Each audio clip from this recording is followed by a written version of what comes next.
Welcome to Wrong Time Watch.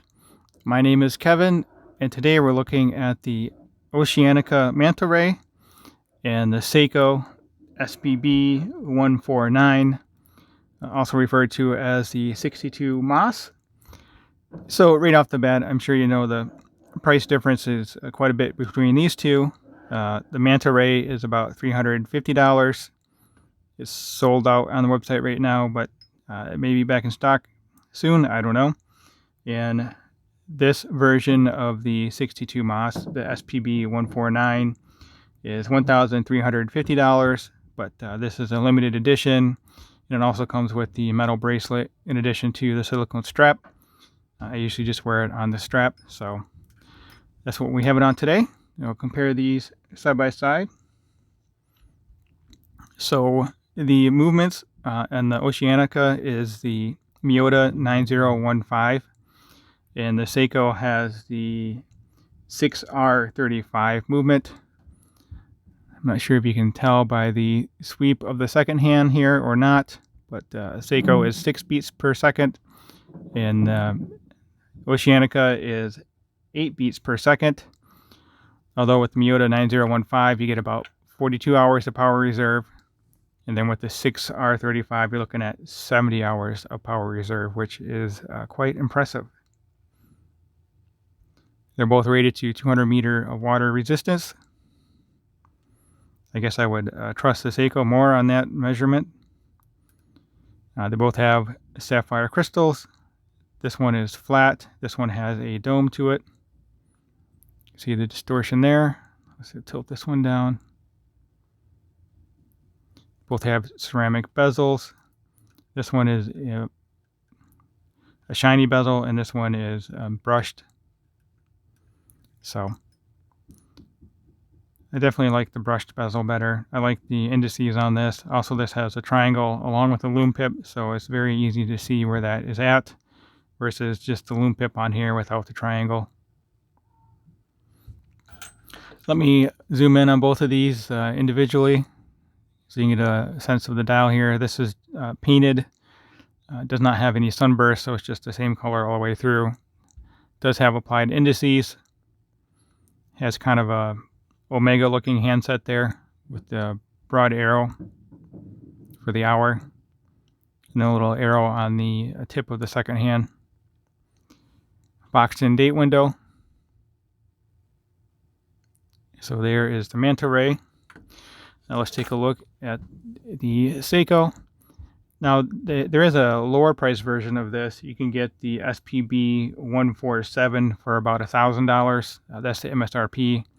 I think I've seen them for around $900 on some other websites. But that one has a brown dial, I believe. This one is a blue dial, as you can see here. Nice sunburst blue. Really like the pop color on the second hand as well. It's kind of like a gild color. I'd like it even better without the PS on there above the automatic, but that's how Seiko does it now. So very cool watch. Applied indices. The Seiko and the other wording on here is printed. Also, you can see right below automatic where it says Divers 200. And that's the same color as the second hand. So yeah, this is among my favorite watches, as you probably can tell already. There's nice bevels on the case here. Is a mix of brushed and polished surfaces. Brushed, polished, brushed, polished. Drilled lugs, and also this has the DiaShield coating, which helps prevent scratching. So sapphire, and then the ceramic is also scratch resistant.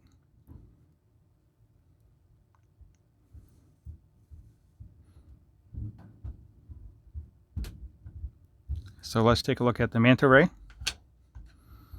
So this has a simpler case design. The case shape is very similar to the 62MAS case shape. Brushed on the top here and then polished on the side, but there's no beveling. So less work in machining this watch.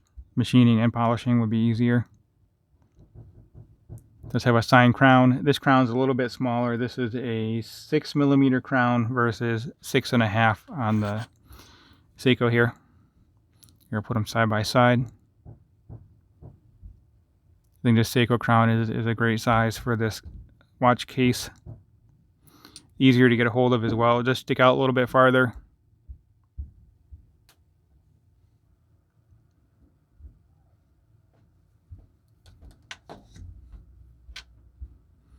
Bezel action is also a lot better on the Seiko.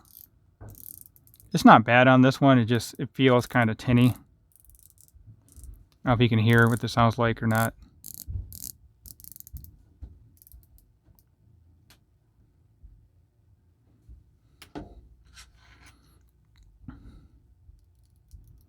Yeah, definitely a different feeling here.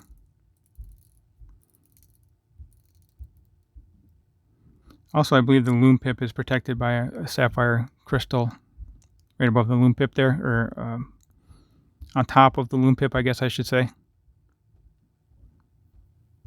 I can't remember if the bezel is loomed on this or not, but I guess we'll find out in a minute. So the dimensions, let's put the Manta Ray back over here in my left hand. So Manta Ray, lug to lug, is 48. Seiko, we're looking at 47.6. Diameter on Manta Ray is 40. The Seiko is 40.5. Thickness on the Manta Ray is 12.7. And then the Seiko, we're at 13.7. Sorry, 13.8. Obviously, the dome's going to add to the thickness. And then the movement itself is thicker as well. But the way the case is beveled here, it doesn't look as thick as a Manta Ray. So definitely an optical illusion there. Mentioned the crown sizes already. We have 6 versus 6.5. 22mm lugs, and then this strap tapers down to 20. And then this one here, we have 20mm lugs, and this strap tapers down to 18. So let me get both of these on wrist, and then we can close out the video with a loom shot.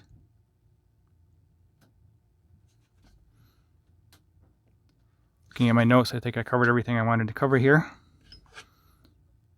So let me know in the comment section if you think this is worth $1,000 more than this watch or any other similar 62MAS style watches. I think it is. Like I said, this is one of my favorite watches in my collection. It is an expensive watch, obviously, over $1,000, but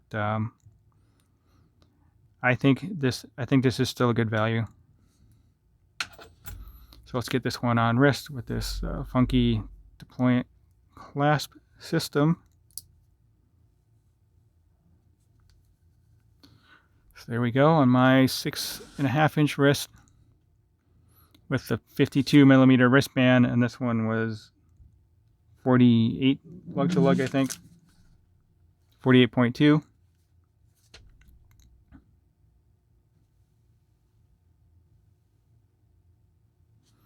This clasp here is 10mm thick, so it's quite thick. I guess it's pretty secure. Doesn't take much to open it though. Actually, I'm curious if it would open if I just push one side. Nope, guess not. So there we go. We'll get the other one on wrist, and then we can close it out with a loom shot. I've not worn this watch in a while. I should wear it more often.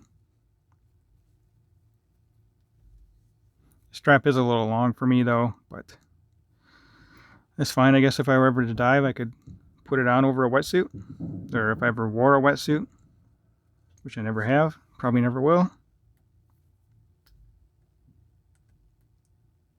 There we go. Probably a little bit too far out, but there we go.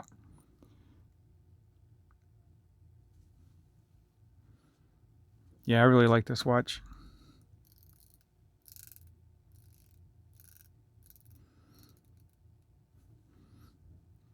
All right, let me pause the video and we'll be right back for the loom. But before I get there, if you could please take a moment to subscribe, like the video, and leave a comment. I greatly appreciate it. Thanks.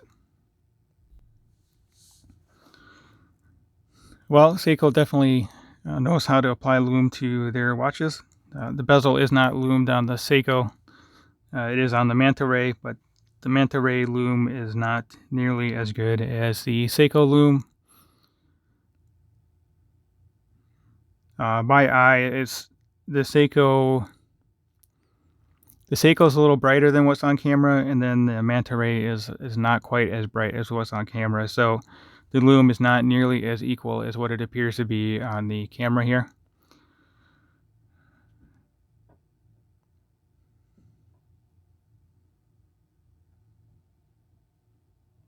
So I think that will conclude today's video. As always, thank you for taking the time. Thank you for watching, and I'll catch you on the next video.